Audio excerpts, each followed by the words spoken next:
You tuned in to the Soulful Conversations podcast, featuring a panel of life coaches and spiritual leaders from around the world discussing how to handle some of life's greatest challenges. We will be sharing stories of courage, hope, and inspiration with you, our faithful listeners, to live your happiest and most fulfilling life full of purpose and passion for yourself, your families, and the world. We are here to be the change we wish to see. Let the conversation begin. All right, everybody, welcome back to another conversation right here on the Soulful Conversations podcast. I will be taking the lead today. I'm Portia Booker, as known as Portia the producer, and we are joined today with a wealth of knowledge. Truthfully, seriously, guys, we are going to be focusing on money in our relationship on a spiritual level. So, hey, Dawn. Hey, Natashah, we've got De'iona in the house, and we also have Larissa. So we're going to start off first. It is Natashah's first time with us on the Soulful Conversation. So we're going to give her a round of applause, and we will also let her introduce herself. So Natashah, welcome to the conversation. We are excited to have you. Hi, guys. Well, first of all, I don't even know what to say other than I'm really honored to be a part of Soulful Connections. This invitation has been a long time coming, and since last year, and I've been sick and I've just not been able to make it here. So first of all, thank you for the invitation. Again, grateful to be here. I am a personal development coach. I am a therapist by trade, motivational speaker, co-author of a few anthologies, and the list goes on. But at the end of the day, I am a woman of God and a believer. And I'm here to hopefully have some great soulful conversations that we can impact the community and anyone that's out there listening. So thanks for having me. Thank you so much, Natashah. We are so excited to have you here. This is truly a soul family. And when we speak, we always have soulful conversations. I feel like we should always record our conversations. Today, I am so excited to have our two guests. De'iona, I've known for a few years, and Larissa is a newer friend. But we wanted to talk about, some of the things that are holding people back in their lives, limiting beliefs that we have around, who our value, who we are in the world, and, a lot of those manifest in like how we see money. And a lot of us struggle to see our worth and our value because we have these limiting beliefs and we don't even know we have limiting beliefs. And, and then you'll hear other people talk about, money being the root of all evil. So, if you have money, you're bad and all of those things. And, I've always heard, money is the root of all evil. But when you think about the Bible passage, it actually says, and I pulled that up to talk about today, it's for the love of money is the root of all evil. So money to me is just a currency. It is one currency that we have. It's not my highest currency. I think love and gratitude are my highest currencies. Money is a currency I use in the world. I remember when I went to Rwanda on a retreat several years ago, we went into a village and the person leading the retreat said, so these people in this village have never seen money. They've never used money. And that really kind of hit me because I've never lived in a world where, money wasn't how we transacted business, and money is how we transact business. But it's only one way we transact business. So today, I really want to start us off talking about that. So De'iona, I'm going to allow you to go first, introduce your beautiful soul, tell us a little bit about you, and then Larissa, I'm going to let you go, and then we can start this conversation. Yes, thank you so much, Dawn. And thank you again for having me. I'm so excited. My name is De'iona Monay, and I'm an entrepreneur, business owner, and I'm president and founder of XFA Foundation. And our mission for my foundation is pretty much to ensure that teenagers are financially literate. And we actually just added a mental health piece in there as well this year that I'm super, super excited about, where we will really be focusing on self-development, purpose development, as well as environment exposure. So I'm really excited about that. That's like my baby. That's like my bread and butter. I have a major, passion for teenagers. I had it rough, to be honest, growing up as a teenager. And I really think that God, really put me in this position, to try to lead the way to help some of these teens. But that's pretty much what I do. And yeah, I'm excited about this topic. Dawn, I don't know if you wanted me to get into the topic yet or just introduce myself first, but yeah, that's pretty much what I do. And yeah, I'm ready to dive into these limited beliefs because I had tons of them that I would love to share. Oh, thank you so much. I think, we all have limiting beliefs. No matter how enlightened we get in our lives, there's still going to be that conditioning that we've always had. So thank you for that. Larissa, I'm going to let you introduce yourself, and then we can start with the conversation. Whoever wants to jump in first, I'll let you go. All right. Hello, my name is Larissa. I'm a behavioral finance professional, debt and money management coach. I help young adults understand debt, use it properly, and eliminate debt if they have already gotten themselves into a rough place with debt.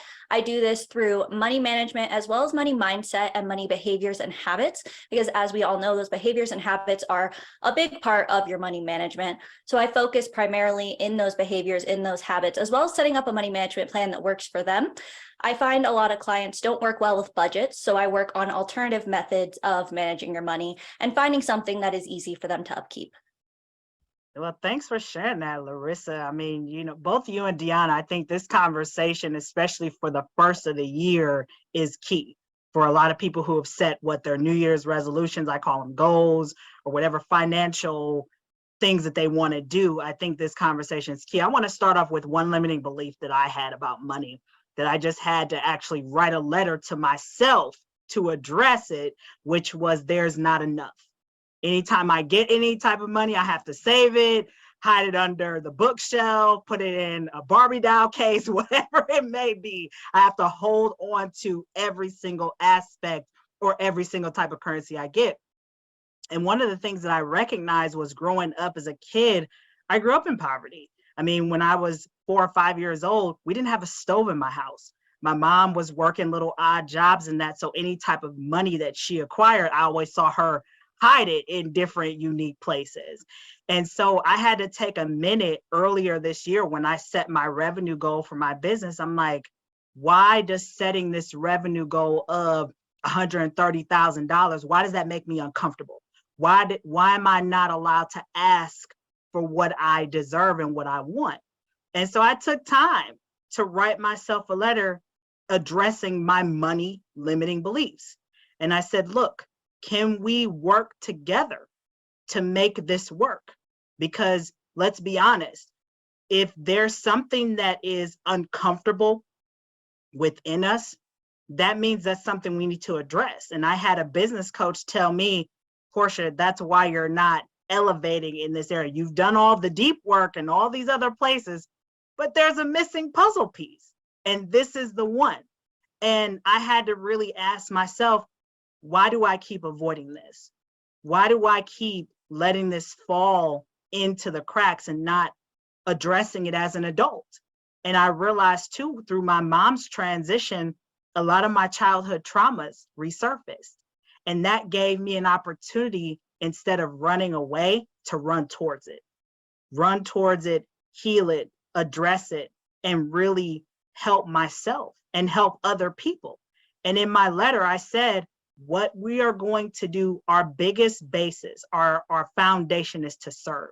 So everything that we do together, me and money, whatever it may be, whether it's $130,000, whether it's $30,000, our foundation is to serve. And I think we have to really figure out what our big goal is to really pivot and shift our mindset for our limiting beliefs. Wow, everything you said was super powerful.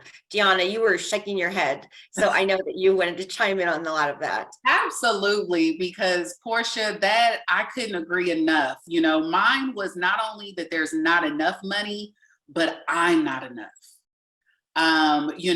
Both of those were huge for me, especially the I'm not enough, because I also grew up in a home that was, we didn't come from a whole lot of money, but I was able to see the other side of my family. They came from money. So I was able to see it, but this is where the limiting belief really hindered me. Well, when I was younger, we would take their hand-me-downs. So that created just a belief in itself of, okay, we're not good enough for the new things. We're not good enough. We don't have enough money to get new things and get our own. So we have to take the hand-me-downs. We were also, my mom was adopted. So we were also kind of, treated like the adopted stepchildren.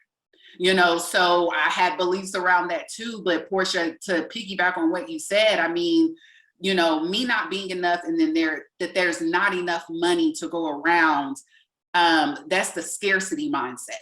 That's that fear, because I started to notice, throughout my journey, throughout my spiritual journey, because kind of like you were saying, Portia, you can go really deep in so many different areas with your business. And I mean, you are, you're thriving, you're hitting goals, but until you really tackle that spiritual side of it, you're always going to like hit that stump, you're only going to get so far. And I started noticing that I not only, again, didn't think that I was good enough to make more money, but there just wasn't enough money to where literally what I did, Portia, I know you said that you wrote a letter. What I did was I wrote out an affirmation and I stuck it on my window, on my bathroom mirror. And it said, money comes to me easily and frequently. Money comes to me easily and frequently. Not only did I do that, but I also, every time I spent money, I would make sure I told myself, money comes to me easily and frequently. It's coming right back to me. Because one of the things that I didn't realize is that money flows to you, but then it flows right back out. It's a flowing thing. But a lot of times, because of that scarcity mindset, every dollar we get, we just want to just hold on to it for dear life. But what we're putting out, unfortunately, what we're putting out to the universe is we don't have enough. And of course, the universe isn't biased. It doesn't care if, oh, she didn't mean that one. So it's like, if you're putting out, I don't have enough, then it's going to keep reflecting back to you, not enough. So I love that, Portia, because that was probably the biggest two limiting beliefs that really, until I really tackled those, I felt like I was just at a standstill in my life with finances. So absolutely. Those are two amazing, helpful hints to help people take that first step, that leap of faith to say, I'm changing my mindset and this is how I do it. Larissa, what about you? What kind of I can never say this right. Tips and tricks can you give to people when they have that mindset block? Because you work with them all the time. Yeah, so I actually work a lot with impulsive overspending. So I have a very different money story. I'm very all or nothing, and I was very all or nothing in every aspect of my life. So I racked up $60,000 worth of credit card debt in my all or nothing state of I am buying absolutely everything, right? I would feel down and I'd be like, I'm going to buy myself a new outfit. It's $150. I don't really care how I'm going to pay for it. So I think one of the biggest things is coming to terms with the fact that you are in that mindset and thinking ahead and thinking that you in the future, it does matter. You're going to have to deal with that, right? And really taking that moment. My biggest thing I always say is wait 24 hours before making a purchase, any unplanned purchase, and think about it. Do you really need it? Stop buying things that are just going to sit in your house and you're never going to use, you're not going to be able to return. And just start working, doing the deep inner work. For me, it came from my inner childhood. So it's like inner childhood, but my inner teenager was the problem more so than my inner child, which a lot of people ignore, right? We all think that inner 7, 8-year-old. For me, it was like, what does that inner 15-year-old think about not being able to buy things and how she didn't have the money and the means to do those things that she wanted to do? And looking into all aspects of that childhood and where those beliefs came from and starting to do the real deep healing. Wow, that was powerful. Natashah, Natashah's smiling. I know she's got something to. I have so much because I can relate with each and every one of you. Like Portia said something and then De'iona said something like, yeah, I can relate to that too. And then Larissa said something like, oh my goodness. I mean, so I'm in recovery. For those that know me know that I'm in recovery, and I have worshiped a lot of things in my life that have become a form of idolatry for me. And I've worked a 12-step recovery program to help put all of those things at bay. And I know Dawn and Portia knows this because I am in this season where I'm learning not to worship money. I'm in a season of learning that money, like you said, is something that flows to me and through me. It's a flowing profit. So I love when De'iona said that because I can so identify with that because I come from a background, I'm from the islands. My parents didn't have much, but God knows they worked really hard to put food on the table to make sure that our basic needs were met. But there was this constant worry that we're not going to have enough. we're not going to have and then we didn't have it, so we couldn't travel and we couldn't do all the other things that everybody else was doing, right?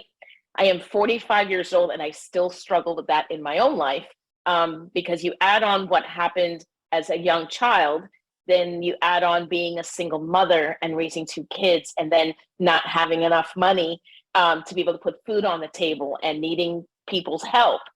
So in my mindset, I grew to believe that there will never be enough. No matter how much I make, it'll never be enough. And I found myself becoming a workaholic and constantly working all the time, because if I worked more, I'll make more. And if I make more, I'll have more. That madness, that insanity, it wasn't working, right? Because I get to this point now, I'm working so much, and now I don't even have time to spend with my family and spend that money and take a trip. So it's like I wasn't winning on either side of the spectrum. But as I grew deeper in my relationship with a higher power, I learned to realize that money, because I worship money, it's a form of idolatry. I need to put that down and realize, and I love when De'iona says, I too, just in this season, and it's probably only been maybe 4 or 5 months, where I'm changing that mindset and knowing that for me, my mantra is God will provide. He has always provided for me, and he will continue to provide for me no matter the circumstance.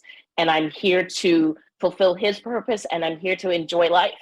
So that's what I've been doing the last 4 or 5 months, is learning to enjoy life and not let money be the center and focus of my attention. So I love this. This is beautiful. And Natashah, how have you been experiencing things differently now that you've changed that mindset, or you're aware of that change? I mean, enjoying life, just learn, and it's less stress, it's less worry. It doesn't keep me up at night. My trust and faith in knowing and reminding myself that gratitude and that acknowledgement of, I was a single mother raising 2 girls. I come from a family that came from nothing. We are all living healthy and happy lives, and we all have. We've never gone without, right? When I think outside of my bubble, and I think of whether it's in this country or outside of this country, there are so many people that are going without. And despite my perception of being poor or my perception of not having, even at the end of the day, today, I still have more than a lot of people in this world. So the gratitude really brings me a lot of freedom in my life. I sleep better. And I'm learning, like what Larissa says, there's a balance to all of this. So now I'm not moving to the other extreme where I'm just spending everything that I have, but I'm not stressing out about spending anymore, right? I'm learning to, and understanding that everything that I have for me does not belong to me, right? God gives me the energy. He gives me the strength to wake up every morning. That money, from my perspective, belongs to my higher power. So he's sort of giving that to me on loan. And I know that he's always given it, and he will continue to give it. So it's a stress-free life for me.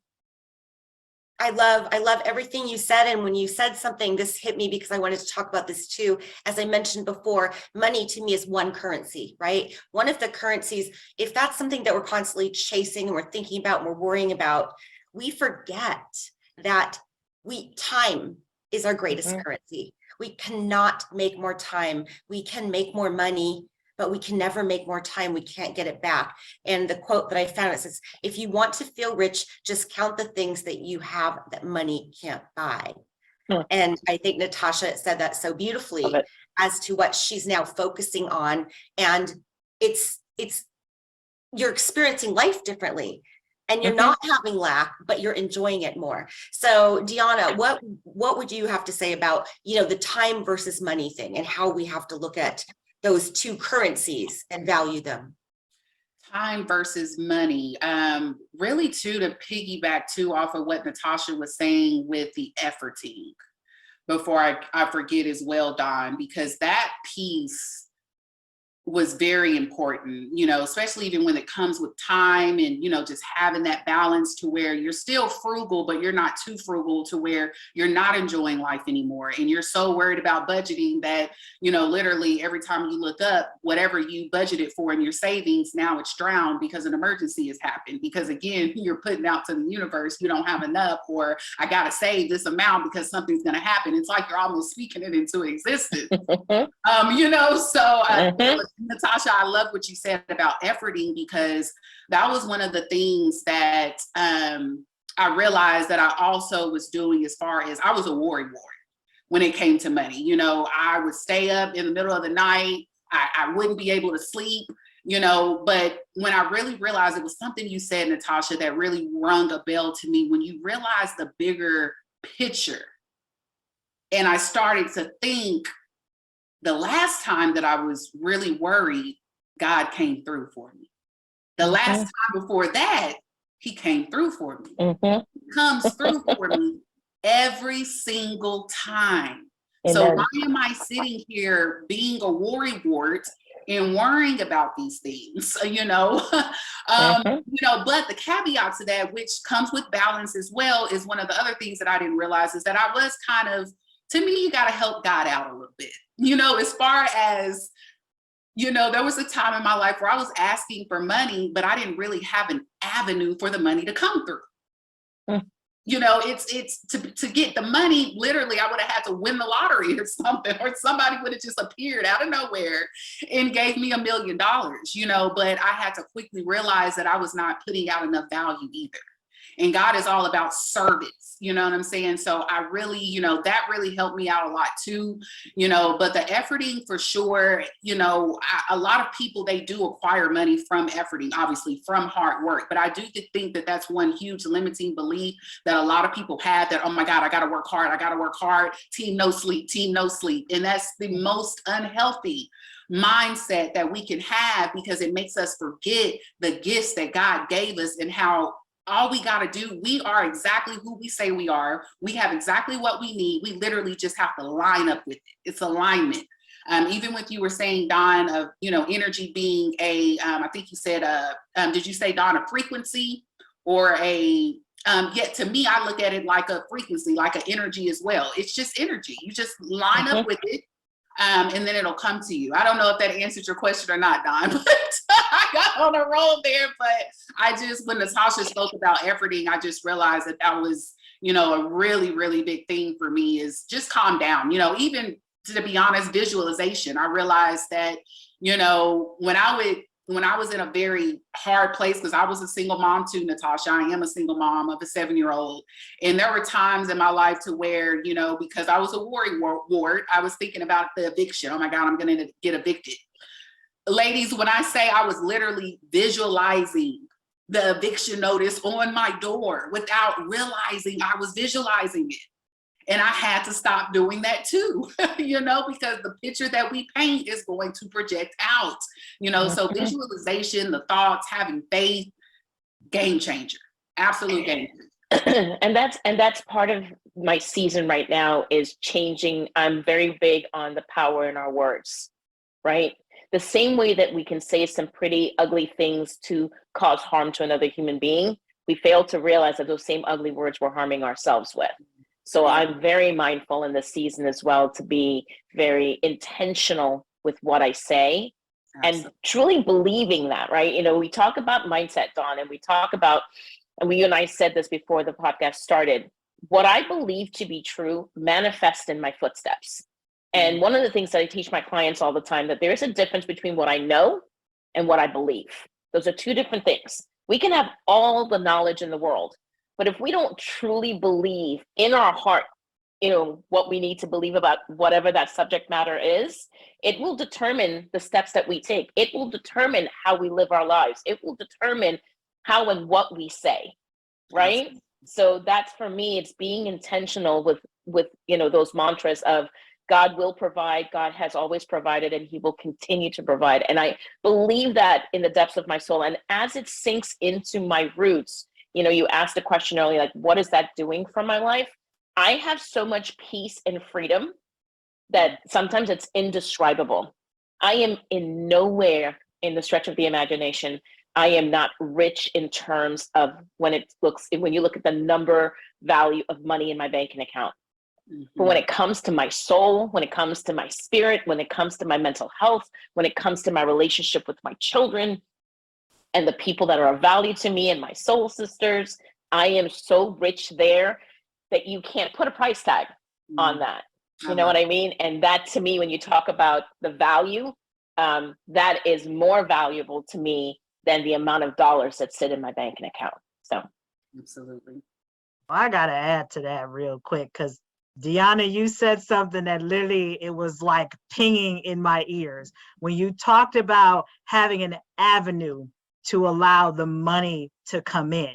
I think oftentimes and Natashah, you hit on this too about what we know versus what we believe, right? We are asking the universe for $20,000, but what value are we putting out and what avenues are we allowing that time frequency? Like what you said, Dawn, time is one of our biggest currencies. Right. And a lot of us fall into that. I was somebody who was a workaholic. I would pick up all the overtime, team no sleep. I'm working 80 hours a week. Then on Friday, I'm going out with my friends. And then by Monday, I'm crashed, down, and burned, right? And I had that mindset for the longest time. I literally had to work myself to the brittle end like a Hebrew slave before I could even enjoy any part of my life. But I'm so grateful that one, I did the deep work. I think we really got to stress that. And what the deep work looks like is asking ourselves those tough questions. Why do I believe what I believe? Yes. Where does it come from? Get to the root of it. I mean, Natashah's podcast is called Getting to the Root of It. So why are we not getting to the root, right, of our limiting beliefs? We continue to avoid them. It sounds like now we're going to have to jump onto my show and have a conversation. Absolutely. And I'll have you guys all on as guests. Kidding. I've already been on, and so has Dawn. So of course, De'iona and Larissa, both of you will too. And I just think though, my affirmation that I came up with after I wrote my honest letter, and let me tell y'all, I felt a wave of relief. When you talk about peace, there is nothing that can rattle my peace after I put that out into the universe. This is what my limiting beliefs are, and let's work on them. So now my affirmation is, I am a web of abundance where money flows to me constantly. That is my affirmation. And of course, we had talked about tattoos earlier before we started this conversation. I have a spider tattoo on my shoulder because I'm a firm believer that their webs symbolize our energy pool. So the bigger the web, the bigger the attraction of what we put out into the world, right? That flow, right? That constant flow that we're talking about. And I think for our listeners and our audience who are tuning in, we really have to ask ourselves those deep-rooted questions. What is my true belief about money? What is my relationship with money? And if there's a blockage, if there's that uncomfortable feeling, what are we going to do to work through it? Because I believe that all of us have the ability to attract the amount of money that we want. It just begins with us holding ourselves accountable and doing the deep work. I just wanted to add that. Larissa, you go ahead. So I think for me, when it comes to the time value of money, right, time is one of those things that you can't get back. So when I first started Worried to Wealthy, my actual goal was to retire by 40, and I was going to work to get there. And then I started to realize how much work that truly is and how much of my life I'd actually be wasting in trying to retire early, rather than just building something that I truly enjoy doing and working in a place where I don't mind working. I like what I do. I like my clients. So I had to change that perspective of, we're not working with all of our time just to get money. We want to make sure that we are using our time wisely. We're using our time in a way that we enjoy, and the money will then flow with it. And I will have all of my needs met, and I will not feel the need to retire by 40 because I won't be upset with where I'm at. Love that. Man, well said. Yeah, I love that too, Larissa. That was beautiful. What are some things that people come to you, like some common things that you hear people say over and over again that you help them with overcoming? Yeah, so often, again, I'm working with people who have debt. Usually we're talking like 6 figures worth of debt. So big debt. And the biggest one is, I'm never going to be able to pay this off. This is too much. It's overwhelming. I'm not going to be able to do it. When we all know there is a way to do it if you plan it right and you work towards it and you make sure that you know what you're doing and you kind of plan it out. But often they do come to me with this just hopelessness of, I can't do it. It's not going to happen. I'm not going to be able to move on from this stage in my life where I am buried deep in debt. And obviously debt is stressful and it's something that no one wants to be buried in. I see a lot of student loans as well. And people will come to me and say, I don't feel like these paid off, when they do have a good job, right? And they did pay off. It's just that maybe they weren't allocating the money properly in order to get them paid off in a timeline that they would have preferred. So really getting people into the mindset of this absolutely is possible. All we need to do to make you feel more confident in that is put together a plan that you understand and that you feel good about and that you can upkeep for long term, because it's going to take a while. So it takes those big behavioral changes to make that change. Ooh, Larissa, I got to add something to about debt. That was something that I actually wrote in my letter. I said, thank you for the debt that I have, because the debt gave me opportunities, right? It gave me my college degree. It allowed me to travel around the world. It allowed me to take care of my family. I mean, my house was very transparent here. The house that I currently live in, we didn't have a broiler. My house was cold for 2 years. And you know how the snowmageddon does here in Ohio. I'm sure, you know, in other places like Oklahoma where there's snow and inclement weather, it's bitterly cold. And so debt allowed me to be able to have a better life. And so I was grateful. I wrote that. I'm grateful for the debt that I have. And I know that it's going to, again, have that flow. It's going to come in and then it's going to go back out. So I think when we have debt, I think we need to just be grateful for it. I think it starts with gratitude and everything. Gratitude is what has really helped me through the toughest season of my life, which I'm still going through from my mom's transition. I mean, it's hard to believe that it's only been 6 months, but I'm always grateful. I say it in my notebooks all the time. I am grateful for my mom's transition because it taught me how to transform and to be a better person for the person who I want to be in the future. Well, you know, what an amazing perspective, because you think debt and the average individual, I'm not going to say all, the average person hears debt and that equates to something that's negative. So never in a million years is someone going to see debt. And I'm going to tell you, I'm going to be very transparent. I just learned something new with what you said, because I've never seen debt in a form of me saying, I am grateful for a lot of things in my life, but I guess come tomorrow morning, I need to add debt to my gratitude list. It never occurred to me that I need to see debt in that manner. And you're absolutely right, because I have a student loan debt, as you speak of. And as a result of that, I was able to go to school first in my family to graduate with a college degree, both my bachelor's and my master's degree. That debt allowed me to do that. So you just, like, my mind exploded when you both said what you said, because I was like, oh, wait a minute. So you really got me thinking, and I appreciate that, because I think that in the world, and I try to help my clients understand to redefine the things that society may have defined, or our families or generational culture may have once defined for us. It's super important to redefine it, because that allows the space to see it from a different perspective or a different vantage point. And you just did that for me in that moment. So thank you guys for that. Portia is always so good, because I even love, Portia, how to even look at your mom's passing and seeing the, you know, the gratefulness in that. You know, Portia is just, I feel like has a beautiful perspective when it comes to things like that.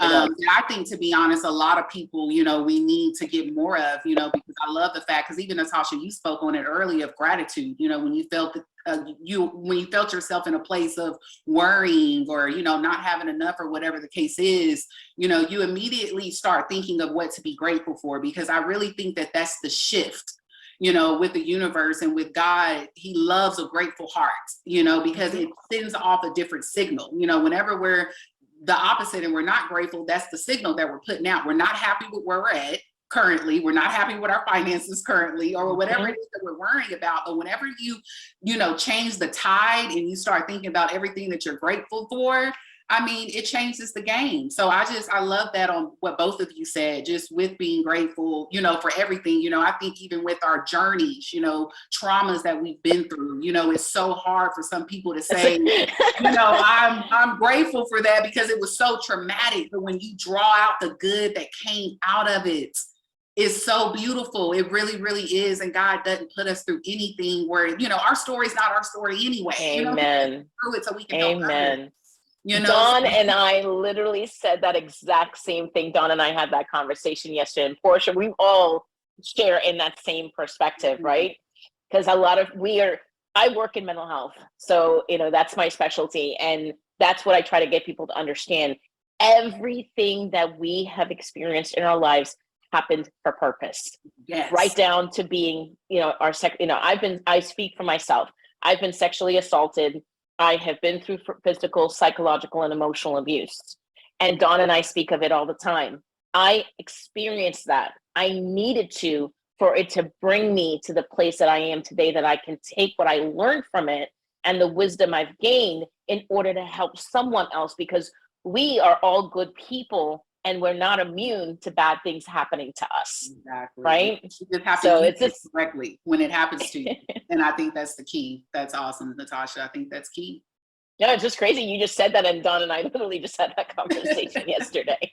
This happens to us all the time, You know how you said, Natashah, and how it gets you to the place that you're supposed to be. I think about my journey, and I help teenagers, and, but I do that because of my journey, because of what I've been through. Had I never had gone through that, I wouldn't be able to be relatable to help these girls. I wouldn't be able to be relatable with financial literacy. I came from not knowing anything. And because of that, now I'm able to help others. And I just think that's so beautiful. That's where that's where the passion and drive comes from, right? It's from deep within, from our experiences. And most people want to run from a negative experience. We want to run from a bad experience. And listen, I've been there. I'm a recovering addict, so I know all about running. It's all I probably spent half of my life doing, was running from everything, right? Or trying to put a Band-Aid on everything. But boy, oh boy, when I stopped running and I was taking the bandages off and really looking at those wounds, yeah, they were painful, but they were things that I was able to still overcome, to be able to look at it and say, okay, this is what I learned from that. This is what I gained from that. By experiencing that, I know what to do differently. I know what I don't want. Today, more than ever, at 45 years old, I know what I need in life.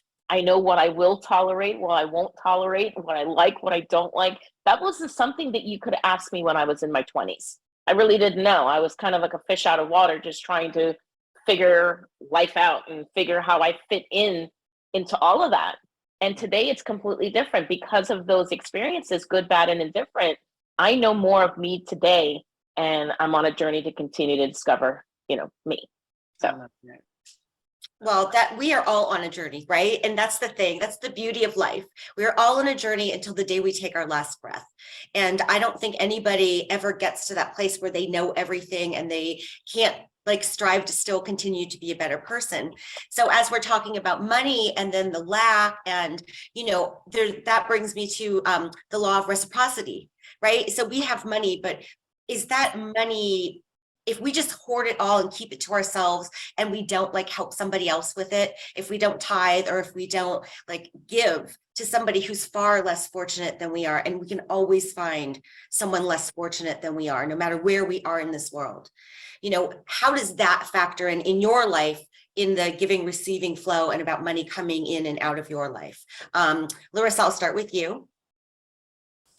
Okay, so I started this journey to be able to help others. So I grew up in the San Francisco Bay Area in a wealthier town, and then I moved to a small town in Idaho. So I got a very different perspective shift when I did that, right? I saw people who grew up very differently than I did. And after coming here, my husband works out in the town.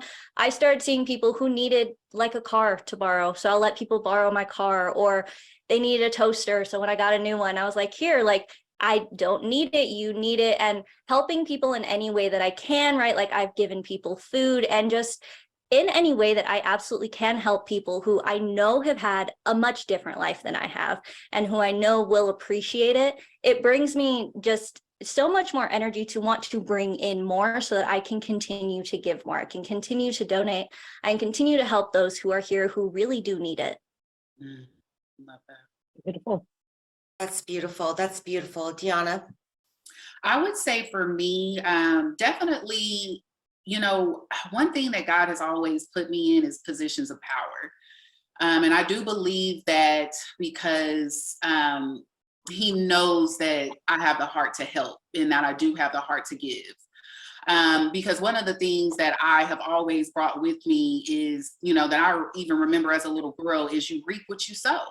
And a lot of times people look at that as a bad thing. They only look at it on the bad side. Like, oh, if you do something bad, you're going to reap that. But they don't ever think about the good side. Well, if you do something good, you're going to reap that if you sow that, and I noticed that, not only do I have the heart to give, and I just have such a, compassion for people. I love humans. I just love the human race.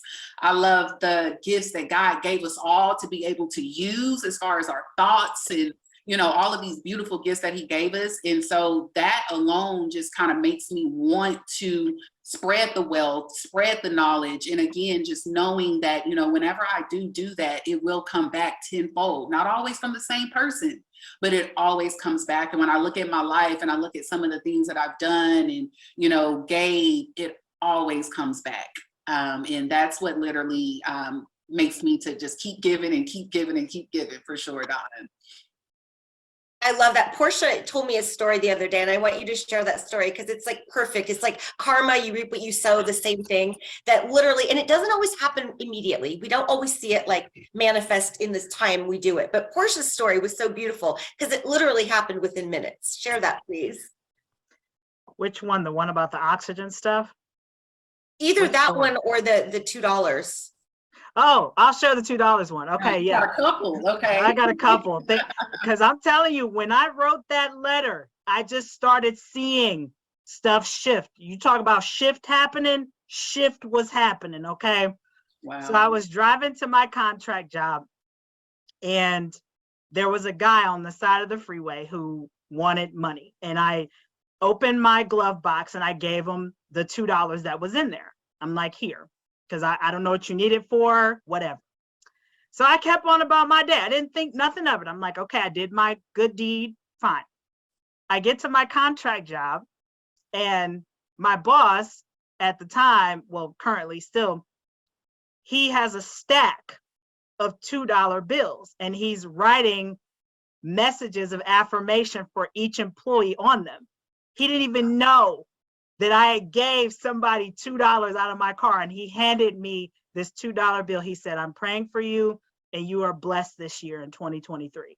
Didn't even know, did not even know that I just did that. So the law of reciprocity is real if you're open to it, because even now that I've started to work through a lot of my money blocks, I'm seeing the flow. I tell Dawn all the time, like, Dawn, you wouldn't believe what happened. I just found this money here. And like the other day, I was cleaning out my dining room because I wanted a bigger space for me to work. And one of the things that I let go of, which was a little difficult, was my mom's clothes, the last outfit she wore before she made her transition. Well, my mom was on oxygen forever. And so we had an abundance of equipment here, from nose cannulas to the regulators, all those things. And I took the whole box of all of her stuff and gave it to her longtime friend who currently is on oxygen. Everything. Didn't ask her for anything, because again, I know it's going to come back to me. I don't need the stuff. I know how to use it, but I'd rather give it to somebody who currently needs it instead of just letting it sit here. That's another thing. Like, when we work through our mindset, we're able to let go of things instead of continuing to let it hoard and leech onto us and continue to suffocate us and bring us down. So that's my spiel. It works. It definitely does work. Once you start doing the deep work, the law of reciprocity is infinite. It definitely is infinite. I love it. Natashah, did you have something to chime in there? I know you do. No, I mean, I agree with everything that Portia's saying. And I have seen that in this season where I'm working through things where I will even do work pro bono for clients because they can't afford it, but I know that they need therapy. So I'll do it for free. And just God has a way of making sure my bills are paid, even though I'm giving away free work. And it's like, okay, we got this, so it does exist, I do things today, I was once a codependent, recovering now. So that means, to break that down for our listeners, I had a tendency to do things to please other people and to be transparent when you're codependent and you're doing things for other people and you're a giver, there's this ulterior motive in the back of your mind that hoping one day they'll show up for you. Well, being in recovery from being codependent, today I just give to give. There's no expectation. There is nothing that I want in return. I do it because I believe it's the right thing to do. It's a thing that I need to do for me. And so I give away freely. And I don't expect anything from anybody, but I will tell you, sometimes it's in the moment. Sometimes it's in the moment. It's minutes later. It could be a week. It could be a month. It could be a year. My God always provides. And so that just watching him continuously provide for me in different ways. I think De'iona said it earlier, when you give, the way you get back, that reciprocity is not necessarily exactly the same way you gave it. And that's okay, because he knows what you need. So he'll make sure that you're taken care of and that you're filled with whatever it is that you may need in your life. So it works. And Natashah, I love how you said intentions. Because I see this happening a lot, to where someone will, running a foundation, I run across a lot of other foundations and presidents, founders, and things like that, and I have noticed, that some people do give for different reasons, and I do believe the blessings do come when your intentions are pure and when you're not trying to see what you're going to gain out of it real quick, or doing it for, what do they call it nowadays? Clout. You know what I'm saying? So I love that, Natashah, because it really is, it's a very valid point of, when you are, using this law and, you're giving and you're sowing those seeds, make sure it's coming from a good place, make sure you're not looking to, a lot of times we'll give something to someone and we're looking for it to come back from them. Well, I only gave you this, so you should give it back. It's like, it's not kind of how that works, So understand it could come from somewhere else. So I love that, Natashah. And it doesn't always come back in exactly the same form, like you both just said. I mean, the children that I work with in Africa, everything I give to them, they always say, I can't repay you for this ever. And I'm like, you already do. You love me. You're love. You pray for me. Like that, to me, that is more important than if they would to give me money back. So knowing that they've got me in their hearts and their prayers and their love, that is repayment to me. So I do get something back. So it's not 100% like, I get nothing back, but I think love is my highest, it's my highest currency. So sure, it's not always tangible, right? It doesn't have to be in the form of something tangible. I mean, watching them smile and watching them be happy is a gift in itself. And like you said, just having them love you and just their gratitude towards you. I think in the grand scheme of things, I think when we are giving or we're wanting in return, we can become so tunnel vision sometimes and so focused on it looking a particular way, right? I'm giving this way, so I should get back this way. And in reality, we're getting back every day. We are being rewarded in so many different ways. And I think sometimes we just need to open our eyes and look at the big picture and realize that, I said to someone the other day, I've come to appreciate the things that I pray for and want and ask for and don't get. Because what I've come to learn is the things that I don't get, I don't need. Or I may not be in a position where I'm ready to even be ready to take care of it or appreciate whatever it is that I want. Does that make sense? You know what I mean? Like sometimes I think we want things and when we don't get it, we're like, oh, I don't understand why I didn't get that. Well, I've come to learn in my journey that there were times in my life where I was not mentally, emotionally, and or spiritually ready to appreciate things that were given to me in my life. And I didn't take good care of it, Right. And it was taken as a result. It's one of the things that Portia and I share in common is understanding that loss isn't a bad thing. We see it, again, redefining it, right? We define loss as being bad and we've lost out. In reality, we haven't lost. There's a lot to gain for when we lose something, whatever it is, right down to the person that we love, their life has, transitioned, right? It creates a transformation for us. You lose a job, when one door closes, another door opens. It's time for us to move forward. So there's always something that we're gaining every single day, but I just sometimes think we're too close-minded often to see that. Absolutely. that's where the gratitude always comes in, right? And when everyone comes back to that. Yep. Yep.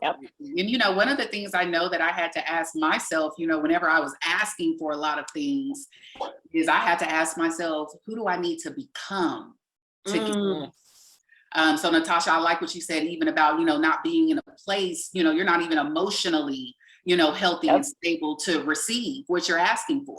And so when I look back now and I'm like, oh my, thank you God for not giving that to me 5 years ago.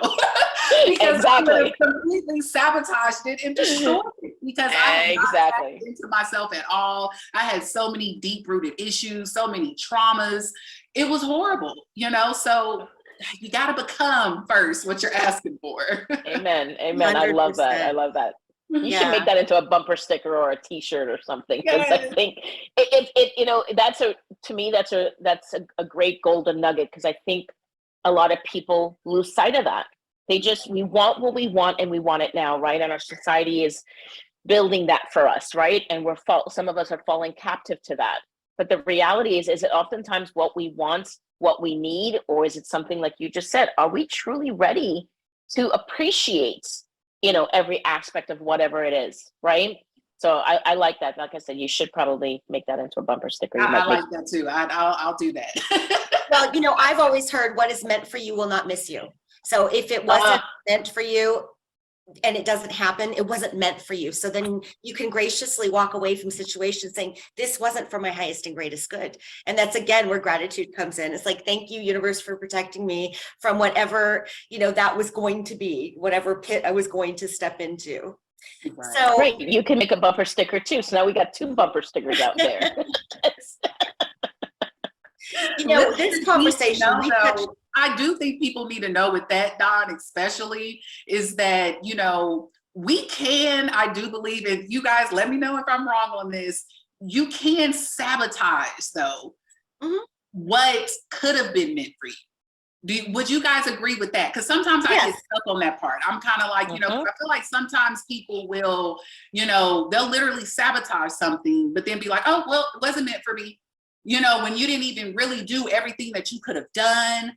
You may have been irresponsible. It could have been a job and you were late 10 times and now you got fired, and you're using this whole, it wasn't meant for me. But it's like, did you do everything that you were supposed to do? But maybe it wasn't meant for you at the time because you're not adult enough to say, I need to get to work on time. So you need to learn a lesson. So it was meant for you to learn the lesson however you learn it. So now you're both talking about acceptance, right? It's about accepting now, right, that this situation happened. And I have to, part of what De'iona is saying here is we've got to take responsibility of and acknowledge when we don't do our part in something that we lose. But also on the other side of that coin is saying what Dawn is saying, and it's not your time because you're not ready. And we have to be okay sometimes with not being ready to have the things that we want out of life. If you know that you're not ready. And if you know. So you gotta but then it's not meant for you yet. Right. I think that's key because so many people are moving on autopilot. They don't even know they're not ready. So then they're going to the next job and they're late 10 times as well, and they lose that one too. So I think the awareness is very important, which is why self-reflection and going, the deep rooted going in is so important, because that's the only way we're going to get to that place of just knowing of, okay, that was me. That could have been actually a good opportunity, but I wasn't quite ready for that. We're going to do better going forward. 100%. So awareness, acceptance, what else? These are some key things here today. And being mindful. We got to accept, we got to be mindful of what those limiting beliefs are. So before we end this podcast, we could go on and on. I mean, this could be so many different episodes. You guys are all so amazing, and you've brought so many phenomenal ideas and thoughts to this conversation. But I wanted us all kind of like end the conversation with, some final thoughts about mindset, money, overcoming those limiting beliefs, whatever you feel called to say in the moment, and let people know where to find you, how they can follow you, how they can learn more about what you're doing. So Larissa, I'm going to let you start first, and then De'iona. Yeah, so on what you guys were just saying, I always say everyone needs to learn their own money lessons. Everyone makes mistakes. Be gentle with yourself when you make those mistakes, and be sure that you're paying attention to what the lesson behind them was. Because I can tell you all day about my debt story and about the mistakes I've made, but that's not going to translate unless you make some kind of mistake and you learn your lesson yourself. So always understanding that The mistakes are meant to be for you, and they are meant to teach you. And then you can find me on Instagram or TikTok. I'm at Worried to Wealthy, or I'm also on LinkedIn. Oh, thank you so much, Larissa. I would say my last words for the listeners is definitely self-reflection. As we have discussed limiting beliefs and, a lot of things that we can have deep rooted and not really know that they're there, obviously that's the first step is we got to know that they're there, and one of the things that really helped me that, I always encourage everybody to do going forward into 2023 is if you're not taking the time out every single day, whether it's 10 minutes, whether it's 15 minutes, to do some form of self-reflection, some form of meditation, I highly suggest it. This was a huge turning point in my life personally, that, we live in a fast-paced world now where we don't get a whole lot of time for self-reflection. We're so distracted with social media and, taking care of the family, things of that nature, till sometimes we don't really realize that we're not spending any time with ourselves, by ourselves, with our own thoughts. So sometimes you got to stop and you got to think about what you're thinking about. So that would be my advice to anyone definitely listening and what I would love to leave with you. If you want to follow me, stay in contact with me, I can be reached you can follow me on Instagram at De'iona Monay, De'iona. You can also follow my business page for the teenagers for XFA Foundation at XFA Foundation. Oh, thank you so much. Thank you so much. Natashah, your final thoughts? The lady said it all. For those believers out there, have trust and faith in your God. Having faith in your God that he's going to provide no matter what. What do you value? What is of value to you? I think it's a question as part of De'Iona's reflection in your day is what is of value to you? And I think we'll find that money's is not really at the top of that list if we're truly being transparent and honest with ourselves. So. Thank you, Natashah. And thank you so much for your first episode with us. You added so much to the conversation, as I knew you would. So thank you so much. And both of you, Larissa and De'iona, what a fantastic conversation. You guys bring so much to the table. Thank you for sharing your wisdom and your advice and the lessons that you've learned along the way. I just want to leave people with the final notion that, money is a currency that we do work within this world, but it's not our only currency and it's not our highest and greatest currency. So put it where it belongs on the scale of your currencies that you use in your life. Amen. Yes. Oh my goodness. Dawn, you said it at the beginning, time is one of our biggest ones. And, I think everybody here has definitely shared a piece of wisdom with everybody. I want to leave another bumper sticker since we're going to stick with the car thing. I think my bumper sticker would be grateful for your debt, because truthfully, we've all had debt of some form, whether it's $20 up to $50,000 and up. Our debt has garnered us so many opportunities. And I would just say be grateful for that. The other thing I would suggest for our listeners and our audience is to write a letter to yourself. Forgive yourself for the money mistakes that you made, because we've all been there. You don't know what you don't know, but once you learn it, now what are you going to do with that knowledge and apply it to make your life better and to help somebody else? Because De'iona said it and Natashah said it, we've all said it. Your story of overcoming is not for you. It is a blueprint for somebody else to stop making the cemetery wealthier. So that concludes another episode of the Soulful Conversations, everybody. Thanks for listening. And until next time, everybody, peace and hair grease.